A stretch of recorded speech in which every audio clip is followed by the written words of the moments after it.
You look at your screen and your heart is pounding. 22 strangers are chasing an inflated bladder of leather, and somehow your entire week depends on it. Why does a children's game have this kind of power over you? The answer is stranger than you think. For 99% of human history, your ancestors survived by hunting in coordinated groups, tracking moving objects, predicting trajectories, intercepting prey. This wasn't entertainment. It was life or death. Your brain still carries that ancient hardware.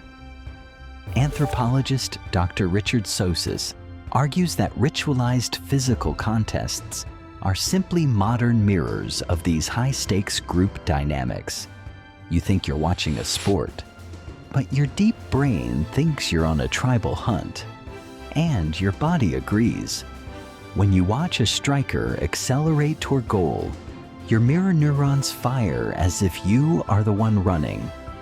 Your nervous system physically simulates the match from your couch, the exhaustion you feel after 90 minutes of sitting still. Your brain just finished a workout it never told you about. But why the emotional highs and lows? The answer is dopamine. Every attack toward goal builds neurological anticipation. Will they score? Won't they? This constant unpredictability keeps your dopamine loops wide open, the exact same neural state as a hunter closing in on prey. Then, the moment arrives. Your team scores. Dopamine floods your brain. You jump, you scream, you hug a stranger. But if the ball hits the post, dopamine plummets. Your brain registers it not as a missed shot, but as a failed hunt. To your ancient circuitry, the tribe goes hungry tonight. That's why a football match can ruin your entire week. It was never just a game. Now, why your team specifically? The moment you chose a club, you activated one of the most powerful mechanisms in the human brain, in-group favoritism. Social psychologist Dr. Henri Tajfel showed that humans form fierce tribal alliances based on almost arbitrary criteria: a color, a city, a family tradition. Your brain divides the world into two categories: the in-group and the out-group. Your players become your tribe. The opposition becomes the rival competing for your survival. When your team wins, your brain tells you that you conquered them. You didn't touch the ball. You didn't run a meter.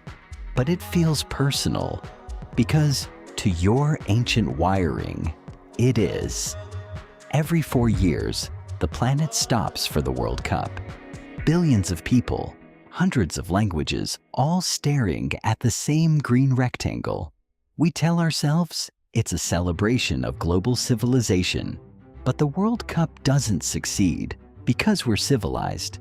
It succeeds because we're still deeply, irrevocably tribal. Tonight, as the clock ticks down and your chest tightens, just remember what's actually happening inside your head. You aren't watching a sport. You're a primitive hunter trapped in a modern living room, waiting for your tribe to bring home the meat. Your heart is pounding, and it always will be.